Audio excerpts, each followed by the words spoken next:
ಅಂದರೆ ಟ್ರೈಲರ್ ಇಷ್ಟಪಟ್ಟರು. ಅಂದರೆ ನಮಗೆ ಅವ್ರ ಈವೆಂಟಿಗೆ ಕರೆಸ್ಬೇಕು ಅಂತಲೇ ಪ್ಲ್ಯಾನ್ ಇತ್ತು, ಬಟ್ ಆಗಲಿಲ್ಲ.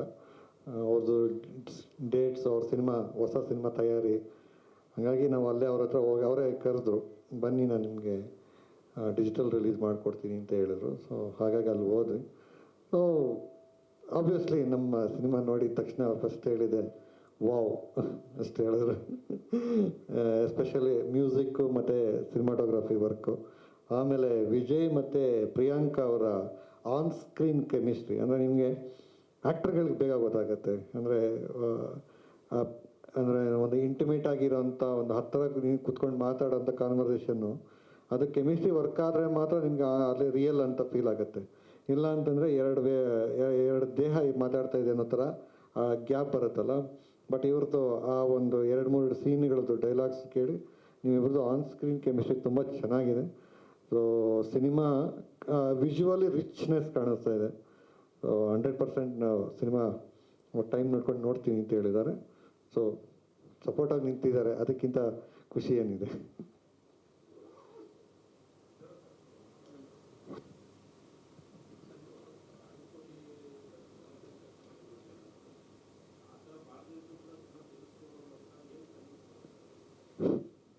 ನನ್ನ ಮೊದಲನೇ ಸಿನಿಮಾಗೆ ನಿಮ್ಗೆ ಹೇಳ್ದಂಗೆ ಆಲ್ಮೋಸ್ಟ್ ಎಲ್ಲ ಅವತ್ತು ನನಗೆ ಸಿನಿಮಾ ಬಗ್ಗೆ ಮಾತಾಡ್ತಿದ್ದವರು ಪ್ರಮೋಷನ್ ಇಂಪಾರ್ಟೆಂಟ್ ಅಂತ ಹೇಳೋದು ನಿಮಗೆಲ್ಲ ಗೊತ್ತೇ ಇರಬೇಕು. 4 ಲ್ಯಾಂಗ್ವೇಜ್ಗೆ 4 ಸ್ಟೇಟಿಂದ ಅಷ್ಟು ಜನ ಫ್ಲೈಟಲ್ಲಿ ತಂದು ಪ್ರಮೋಷನ್ ಮಾಡಿದ್ವಿ ನಾವು. ಟ್ರೈಲರ್ ರಿಲೀಸ್ಗೆ, ಹೀರೋ ಇಂಟ್ರಡಕ್ಷನ್ಗೆ ಡಿಫ್ರೆಂಟ್ ನಿಮ್ಗೆ ಗೊತ್ತಿರುತ್ತೆ. ಹಳಬರಿಗೆಲ್ಲರಿಗೂ ಆ ವಿಚಾರ ಗೊತ್ತಿರುತ್ತೆ, ಹೆಂಗೆ ಖರ್ಚಾಗಿರುತ್ತೆ ಅಂತೇಳಿ ಅವತ್ತು ನಾವು ನೋಡಿದ್ವಿ. ಯಾವುದೇ ಸಿನಿಮಾ ಗೆಲ್ಲಬೇಕಂದ್ರೆ ಈಗ ನನಗೆ ಅರ್ಥ ಆಗಿರೋದು ಈ 5 ಸಿನಿಮಾದಲ್ಲಿ ಬಂಡವಾಳ ಇರಬೇಕು. ಪ್ರಮೋಷನಲ್ ಬಂಡವಾಳ ಮಾಡೋದಕ್ಕಿಂತ ಸಿನಿಮಾದಲ್ಲಿ ಕಂಟೆಂಟು, ಆ್ಯಕ್ಟರ್ಸು ಬಂಡವಾಳ ಮಾಡಿದ್ರೆ ಡೆಫಿನೆಟಾಗಿ ಆಡಿಯನ್ಸ್ ತೊಗೊಂತಾರೆ. ಅದಕ್ಕೆ ಎಕ್ಸಾಂಪಲ್ ಆ್ಯಕ್ಟ್ 1978. ಆ್ಯಕ್ಟ್ 1978ಗೆ ಅಪ್ಪು ಸರ್ ಟ್ರೈಲರ್ ರಿಲೀಸ್ ಮಾಡಿದ್ರು. ಶಿವಣ್ಣ ಅವರು ಒಂದು ಸಾಂಗ್ ರಿಲೀಸ್ ಮಾಡ್ತಾರೆ, ಟೈಟಲ್ ಸಾಂಗು. ಅದು ಬಿಟ್ಟು ಇದು ಟ್ರೈಲರ್ ರಿಲೀಸು ಒಂದು ಪ್ರೆಸ್ ಮೀಟ್ ಬಿಟ್ಟರೆ ನಾವು ಡೈರೆಕ್ಟು ಪ್ರೀಮಿಯರ್ ಶೋ ಅಂತಲೇ ಮಾಡಿದ್ದು ವೀರೇಶ್ ಥಿಯೇಟ್ರಲ್ಲಿ. ಅದಕ್ಕಿಂತ ಹೆಚ್ಚಾಗಿ ಜಾಸ್ತಿ ಏನೂ ಪ್ರಚಾರ ಮಾಡಿಲ್ಲ, ಬರೀ ಸೋಷಿಯಲ್ ಮೀಡಿಯಾನೇ ಪ್ರಚಾರ ಮಾಡಿದ್ದು. ಅದು ನಾವು ಸಿನಿಮಾ ರಿಲೀಸ್ ಆಗ್ತಾಯಿದೆ ಅಂತ ಹೇಳೋವರೆಗೂ. ಅದಾದಮೇಲೆ ಏನಾಗಿದೆ, ಅದಷ್ಟು ಪ್ರೇಕ್ಷಕರೇ ಪ್ರಚಾರ ಮಾಡಿರೋದು. ಪ್ರೇಕ್ಷಕರು ಪ್ರಚಾರ ಮಾಡಿದ್ರೆ ಯಾವ ಸಿನಿಮಾ ಬೇಕಾದ್ರೂ ಗೆಲ್ಲುತ್ತೆ. ಪ್ರೇಕ್ಷಕರು ಮಾಡ್ದಿರ ನಾವು ಸಿನಿಮಾ ತಂಡದವರೇ ಪದೇ ಹೇಳ್ತಾಯಿದ್ರೆ ಅದು ಅಲ್ಲಿ ಹೋಗ್ತಾಯಿಲ್ಲ, ಮುಂದಕ್ಕೆ ಹೋಗ್ತಾಯಿಲ್ಲ ಅನ್ನೋದು ಅರ್ಥ. ಸರ್ ನಮ್ದು ಬಡ್ಜೆಟ್ ರಿಕವರಿ ಆಗಿದೆ ಸರ್. ಸಿನಿಮಾ ಚೆನ್ನಾಗಿದೆ ಇಲ್ಲ ಹೇಳಿ, ಬಡ್ಜೆಟು ಪ್ರೊಡ್ಯೂಸರು ಅವ್ರ ಅಕೌಂಟೆಂಟು ಅಂತ ನನ್ನ ಇದು ಕಲೆಕ್ಷನ್. ಯಾಕಂದರೆ ಇದು ದೇವರಾಜ್ ಸರು ನಮ್ಮಿಬ್ಬರ ಮೇಲೆ ಒಂದು ಕಾಂಟ್ರಾಕ್ಟ್ ಇದೆ. ಕ್ರಿಯೇಟಿವ್ ಎಲ್ಲ ಅವ್ರು ಬರಲ್ಲ, ಕಮರ್ಷಿಯಲ್ ನಾನು ಹೋಗಲ್ಲ ಅಂತ. ಸೊ ಸಿನಿಮಾ ಬಗ್ಗೆ ಮಾತಾಡಿದ್ರೆ ಚೆನ್ನಾಗಿರುತ್ತೆ ಸರ್. ಪ್ರಚಾರ ಬೇಕು. ಸಿನಿಮಾಗೆ ನೀವು ಕಲೆಕ್ಷನ್ ಎಷ್ಟಾಗಿದೆ ಅಂತ ಕೇಳೋದಕ್ಕಿಂತ ಆ ಸಿನಿಮಾ ಎಷ್ಟು ಜನ ನೋಡಿದ್ರು ಅಂತ ನೋಡಿ. ಆ್ಯಕ್ಟ್ 1970 ಆಯಿತು, 50% ಆಕ್ಯುಪೆನ್ಸಿ ಇದ್ರೂ ರೇಟ್ ಇದ್ದಿದ್ದು just 100 rupees. I hope regular ಆಗಿ ನೀವೆಲ್ಲ ಬೇರೆ ಸಿನಿಮಾಗೆ 200, 300, 500 ಇಟ್ಟಿದ್ರೆ ಅವತ್ತು ನನ್ನ ಕಲೆಕ್ಷನ್ ತುಂಬ ದೊಡ್ಡದಾಗಿರೋದು. ಕಲೆಕ್ಷನ್ ಅಂದರೆ ಎಷ್ಟು ಆಡಿಯನ್ಸ್ ಆ ಸಿನಿಮಾ ನೋಡಿದ್ರು, ಆ ಸಿನಿಮಾನ ಎಷ್ಟು ಜನ ಎಂಜಾಯ್ ಮಾಡಿದ್ರು, that is most important. One day collection ಬರುತ್ತೆ ರೀ, ಅಲ್ಲಿವರೆಗೂ ವೆಯ್ಟ್ ಮಾಡೋಣ. ಡಿಕ್ರಿಯೇಷನ್ಸಿಂದ ನೀವು ನಿರೀಕ್ಷಿಸಬೇಕಾಗಿರೋದು ತುಂಬ ಇದೆ, ಬರುತ್ತೆ. Thank you. ಪ್ರೀಮಿಯರ್ ಶೋ ನಾವು ನಾಳೆ ಮಾಡ್ತಾ ಇದ್ದೀವಿ ಸರ್. ಧಾರವಾಡ ಪ್ರೀಮಿಯರ್ ಶೋ ಇದೆ. ಇಲ್ಲಿ ಬೆಂಗಳೂರಲ್ಲಿ ಶುಕ್ರವಾರ ಬೆಳಗ್ಗೆ ಫಸ್ಟ್ ಶೋ ನೋಡೋಣ ಅಂತ PVR ಕೋಣಂಕುಂಟೆ ಕ್ರಾಸಲ್ಲಿ ಶೋ ಪ್ಲ್ಯಾನ್ ಮಾಡ್ತಾಯಿದ್ದೀನಿ. ಅದು ನನ್ನ ಆಯ್ಕೆ ಅದು. ಅದಕ್ಕೆ ನಿಮ್ಮನ್ನು ಎಲ್ಲರೂ ದಯವಿಟ್ಟು ಬನ್ನಿ ಅಂತ ರಿಕ್ವೆಸ್ಟ್ ಮಾಡ್ಕೊತಾ ಇದ್ದೀನಿ. ಇದು ಡಿಸ್ಟೆನ್ಸ್ ಅಂತ ಅದನ್ನು ಅವಾಯ್ಡ್ ಮಾಡಬೇಡಿ. ಮೆಟ್ರೋ ಇದೆ, ಇಲ್ಲ ಬೇರೆ ಏನಾದರೂ ವ್ಯವಸ್ಥೆ ಮಾಡಬೇಕು ಅದನ್ನೇನು ಪ್ಲ್ಯಾನ್ ಮಾಡೋಣ. ಅಲ್ಲಿ ನನಗೆ ಈ ಬೆಂಗಳೂರಲ್ಲಿ ಮಲ್ಟಿಪ್ಲೆಕ್ಸಲ್ಲಿ IMAX ಸ್ಕ್ರೀನ್ ಅಂತ ಬಿಟ್ಬಿಟ್ರೆ ನನಗೆ ಊರ್ವಶಿ ತುಂಬ ಇಷ್ಟವಾದ ಥಿಯೇಟ್ರು. ಸೊ ಆ ಸ್ಕ್ರೀನು, ಆ ದೊಡ್ಡ ಹಾಲು, ಆ ಸೌಂಡು, ಇವೆಲ್ಲ ತುಂಬ ಇಷ್ಟ ನನಗೆ. ಸಿನಿಮಾನ ಅಂದರೆ ಸಿಂಗಲ್ ಸ್ಕ್ರೀನಲ್ಲಿ ಎಂಜಾಯ್ ಮಾಡ್ಕೊಂಡು ಬಂದವನು. ಆ ಥರದ ಫೀಲ್ ಕೊಟ್ಟಿದ್ದು PVR ಕೋಣಂಕುಂಟೆ ಕ್ರಾಸಲ್ಲಿರೋ ಸ್ಕ್ರೀನ್ 5 ಸರ್. ತುಂಬ ಅದ್ಭುತವಾದ ಒಂದು ದೊಡ್ಡ ಸ್ಕ್ರೀನ್ ಇದೆ, PXL. ತುಂಬ ಚೆನ್ನಾಗಿದೆ. ಅಂದರೆ ನಿಮಗೆ ಸಿಂಗಲ್ ಥಿಯೇಟ್ರಲ್ಲಿ ಏನು ಮಿಸ್ ಮಾಡ್ಕೊತಾ ಇದ್ದೀವಲ್ಲ ಬೆಂಗಳೂರಲ್ಲಿ, ಅದು ಅಲ್ಲಿ ಸಿಗುತ್ತೆ. ಸೊ ಆ ಕಾರಣಕ್ಕೆ ದಯವಿಟ್ಟು ಅಲ್ಲಿಗೆ ಬನ್ನಿ. ಅಂದರೆ ಈ ಸಿನಿಮಾನ ಶೂಟ್ ಮಾಡೋವಾಗಲೂ ಅಷ್ಟೇ ನಾವು ಪರ್ಟಿಕ್ಯುಲರ್ ಆಗಿ ಅಲೆಕ್ಸಾ LF ಯೂಸ್ ಮಾಡಿದ್ವಿ, ಮಿನಿ LF ಲಾರ್ಜ್ ಫಾರ್ಮೇಟ್ ಅಂತಲೇ. ಯಾಕೆ ಅಂತಾರೆ ನನಗೆ ಆ ದೊಡ್ಡ ಸ್ಕ್ರೀನಿಗೆ ವಿಜುವಲ್ಸ್ ಹಾಗೆ ಕೂರಬೇಕು ಅಂತ. ಸೊ ಮ್ಯೂಸಿಕ್ ಮಾಡೋವಾಗಲೂ ಅಷ್ಟೇ ಥಿಯೇಟ್ರಿಕ್ ಸೌಂಡ್ ಅಂತಲೇ ಪ್ಲ್ಯಾನ್ ಮಾಡಿ ಥಿಯೇಟ್ರಿಕಲ್ಗೆ ಅಂತಲೇ ಅದನ್ನು ಮಿಕ್ಸಿಂಗ್ ಮಾಡಿದ್ದೀವಿ. ಅಂದರೆ ನನ್ಗೆ ಏನು ಅಂದರೆ ನಾನು ಒಬ್ಬ ಸಿನಿಮಾ ಪ್ರೇಕ್ಷಕನಾಗಿ ಸಿಂಗಲ್ ಥಿಯೇಟ್ರಲ್ಲಿ ಹೊಡೆದಾಡಿ ಟಿಕೆಟ್ ತಗೊಂಡು ಸಿನಿಮಾನ ವಿಸಿಲ್ ಹೊಡೆದು ಗಾಂಧಿ ಕ್ಲಾಸಲ್ಲಿ ಎಂಜಾಯ್ ಮಾಡಿ ಬಂದವನು. ಬರೀ ಮಲ್ಟಿಪ್ಲೆಕ್ಸ್ ಅಂತ ಕಾನ್ಸಂಟ್ರೇಟ್ ಮಾಡೋದ್ರಿಂದ ಪ್ರೇಕ್ಷಕರನ್ನ ಕಳ್ಕೊತಾ ಇದ್ದೀವಲ್ಲ, ಅದನ್ನು ವಾಪಸ್ ಪಡೆಯೋದಕ್ಕೆ ಈ ಸಿನಿಮಾ ಪ್ರಯತ್ನ ಮಾಡ್ತಾ ಇದ್ದೀವಿ. ಸೊ ನೋಡೋಣ, ದಯವಿಟ್ಟು ಅಲ್ಲಿಗೆ ಬನ್ನಿ, ರಿಕ್ವೆಸ್ಟ್ ಮಾಡ್ಕೊತಾ ಇದ್ದೀನಿ.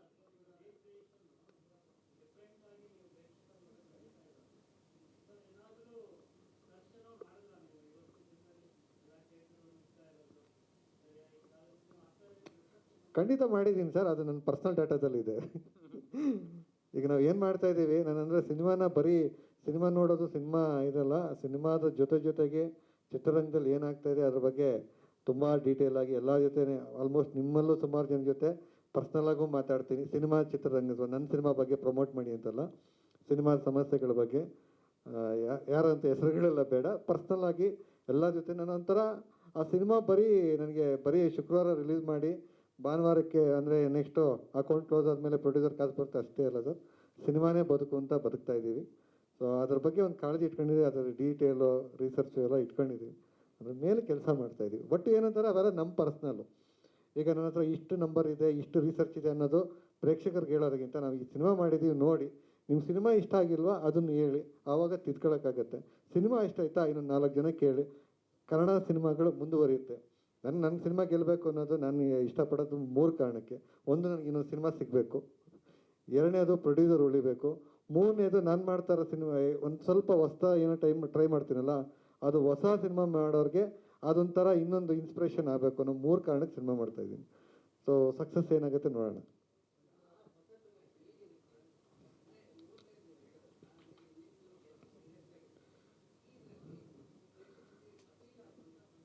ಇಂಪಾರ್ಟೆಂಟಾಗಿ ಹೇಳ್ಬಿಡ್ತೀನಿ ಸರ್, ಇಲ್ಲಿ ರೀಸೆಂಟ್ ಒಂದು 10 ಇಯರ್ಸಲ್ಲಿ multiplex audience single theatre audience ಅಂತ ಒಂದು ಗೆರೆ ಶುರುವಾಗೋಗಿದೆ. ಇದು ಮಲ್ಟಿಪ್ಲೆಕ್ಸ್ ಸಿನಿಮಾ, ಇದು BC ಸೆಂಟರ್ ಸಿನಿಮಾ.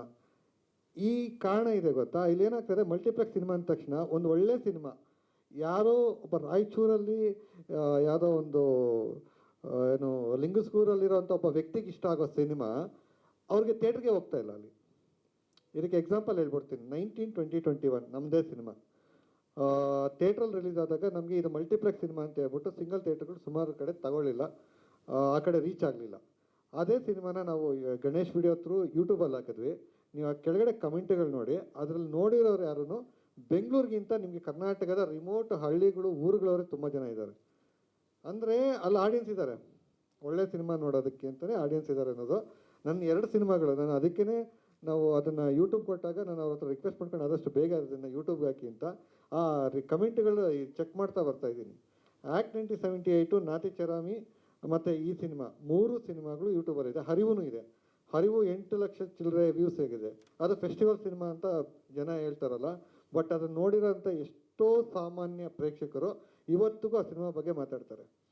ಸೊ ನಾನು ಮಾಡಿರೋದೆಲ್ಲನೂ ಫೆಸ್ಟಿವಲ್ಲು ಅವಾರ್ಡ್ ಅಂತ ಸಿನಿಮಾನ ಒಬ್ಬ ಸಾಮಾನ್ಯ ಮನುಷ್ಯ, ಅಂದರೆ ಯಾವುದೇ ರೀತಿಯ ಸಿನಿಮಾದ ಫೆಸ್ಟಿವಲ್ ಸಿನಿಮಾ ಜಗತ್ತಿನ ಥಿಯರಿ ಇಸಮ್ಗಳು ಏನೂ ಗೊತ್ತಿಲ್ಲದಂಥ ಒಬ್ಬ ಪ್ರೇಕ್ಷಕ ಇಷ್ಟಪಡ್ತಾ ಇದ್ದಾರೆ ಅಂತಂದರೆ ನಾವು ಅವ್ರಿಗೆ ಥಿಯೇಟ್ರಲ್ಲಿ ಸಿನಿಮಾಗೆ ತೋರಿಸೋ ಪ್ರಯತ್ನನ ಇಲ್ಲಿಂದ ಶುರು ಮಾಡ್ತಾ ಇದ್ದೀವಿ. ನಾವು ಒಂದೊಂದು ಸ್ಟೆಪ್ ಮುಂದಕ್ಕೆ ಹೋಗೋಣ ಅಂತ. ಒಂದೇ ಸರ್ತಿ ಕರ್ನಾಟಕದ ಅಷ್ಟು ಥಿಯೇಟ್ರಲ್ಲಿ ಹಾಕೋ ಕೆಪಾಸಿಟಿ ನಮಗಿಲ್ಲ. ಆದರೆ ಒಂದು ದಿವಸ ಬರುತ್ತೆ. ಯಾವಾಗ ಬರುತ್ತೆ ಅಂದರೆ ನಾವು ಒಂದು ಬ್ರ್ಯಾಂಡ್ ಆಗಬೇಕು, ಅವ್ರು ರೀಚ್ ಮಾಡಬೇಕು, ಅವತ್ತಾಗ್ತೀವಿ.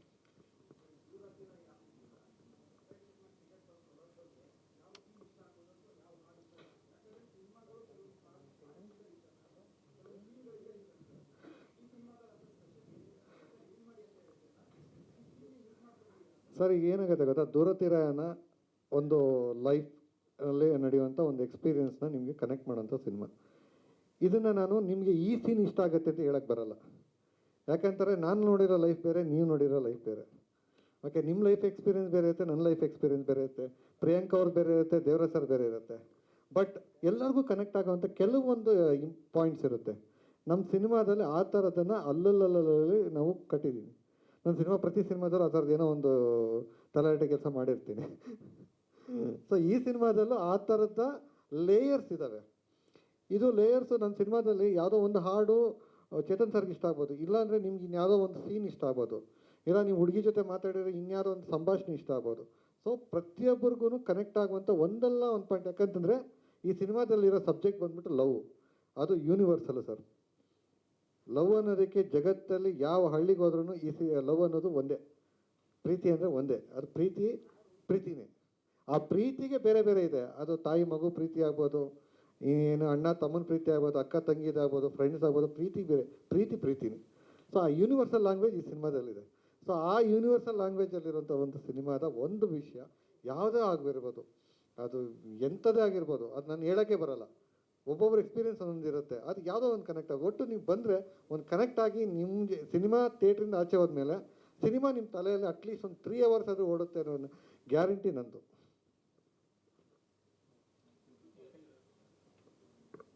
S sir. Shruti Hariharan madam ಇದರಲ್ಲಿ ಒಂದು ಸ್ಪೆಷಲ್ ಅಪಿಯರೆನ್ಸಲ್ಲಿ ಬಂದಿದ್ದಾರೆ. ಸೊ ನಾತಿಚರಾಮಿ ಆದಮೇಲೆ ಅದೇ ನಾತಿಚರಾಮಿ ಗೌರಿ ಪಾತ್ರ ಈ ಸಿನಿಮಾದಲ್ಲಿ ಬರುತ್ತೆ. ಅದು ಒಂದು ಸನ್ನಿವೇಶದಲ್ಲಿ ಬರ್ತಾರೆ. ಸೊ ಇದು ನನ್ನ ಅವ್ರ ಜೊತೆ 2ನೇ ಸಿನಿಮಾ. ಸೊ ಅಷ್ಟೇ ಸರ್, ಹಿಂಗೆ ಕತೆ ಹೇಳೋಕ್ಕಾಗಲ್ಲ. ಯಾಕೆ ಬಂದರು, ಏನಕ್ಕೆ ಬಂದರು, ಗೌರಿನೇ ಯಾಕೆ ಬಂದರು ಅಂತಂದರೆ ಅದು ಸಿನಿಮಾ ನೋಡಿದ ಮೇಲೆ ಬೇಕಾದ್ರೆ ಚರ್ಚೆಗೆ ಅಂತ ಕೂತ್ಕೋಬೋದು. ಈಗ ಯಾಕೆ ಬಂದರು ಅಂತಂದರೆ ಅದು ಬೇಕಿತ್ತು, ಅವ್ರು ಬರಬೇಕಾಗಿತ್ತು ಅಲ್ಲಿ. ಸೊ ಇದೊಂಥರ ಮನ್ಸೋರೆ ಯೂನಿವರ್ಸ್ ಅನ್ಕೋಬೋದು.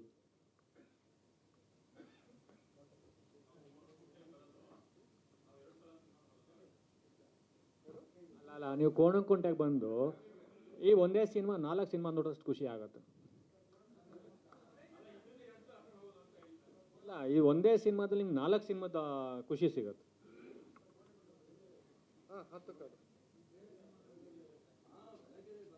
ಒಂದು ಸಿನಿಮಾ ಮಾಡೋದಕ್ಕೆ ನಾವು 1 ವರ್ಷ ಕಷ್ಟ ಬಿದ್ದಿರ್ತೀವಿ. ಒಂದು 2 hours ನೋಡೋದಕ್ಕೆ ನೀವು ಕಷ್ಟ ಬಿದ್ದರೆ ಹೆಂಗೆ ಅಣ್ಣ? ಈಗ ಪ್ರೊಡ್ಯೂಸರು ಡೈರೆಕ್ಟರ್ ಜೊತೆ ನೀವಲ್ದಿರಿ ಇನ್ಯಾರಣ್ಣ ಜೊತೆಗೆ ನಿಲ್ಬೇಕು? ಫಸ್ಟ್ ನಿಲ್ಬೇಕಾಗಿರೋದು ನೀವೇ ಅಲ್ವಾ? ಅದಕ್ಕೆ ಬನ್ನಿ, 10 ಕಾಲಕ್ಕೆ ಬಂದ್ಬಿಡಿ.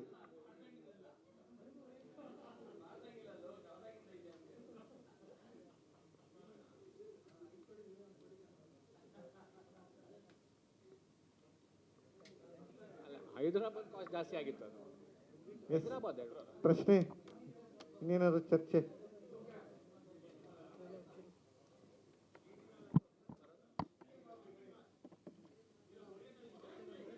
ಅರೇಂಜ್ ಮಾಡೋಣ. ಇಲ್ಲಿ ಬನ್ನಿ, ನಿಮ್ಗೆ ಚೀಟಿ ಮೇಲೆ ಇನ್ನೊಂದು ಶೋ ನಾನು ಕೊಡ್ತೀನಿ, ನನ್ನ ಪರ್ಸ್ನಲ್ ಪ್ರೊಡ್ಯೂಸರ್ ಅಕೌಂಟಲ್ಲ. ದಯವಿಟ್ಟು ಬನ್ನಿ ಪ್ಲೀಸ್.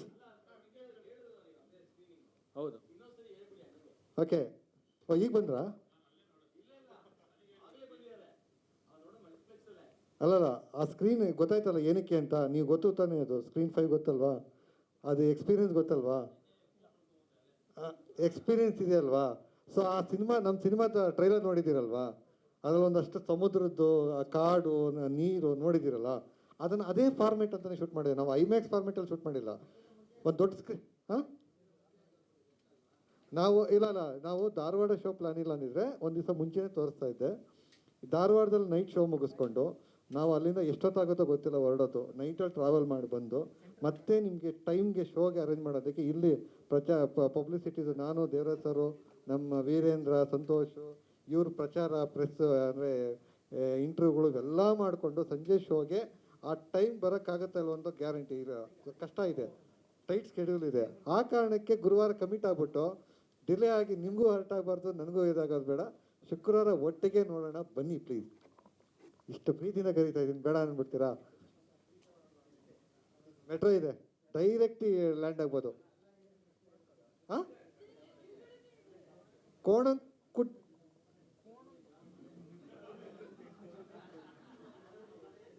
ಅಣ್ಣ, ಮಂಜಣ್ಣ ನೀವು ಹೊರೈನ್ ಬರ್ತೀರ ತಾನೆ?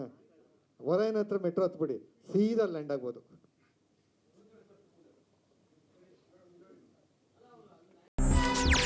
ಹೆಚ್ಚಿನ ಸುದ್ದಿಗಳಿಗಾಗಿ ನಮ್ಮ ಚಾನೆಲ್ನ ಸಬ್ಸ್ಕ್ರೈಬ್ ಮಾಡಿ.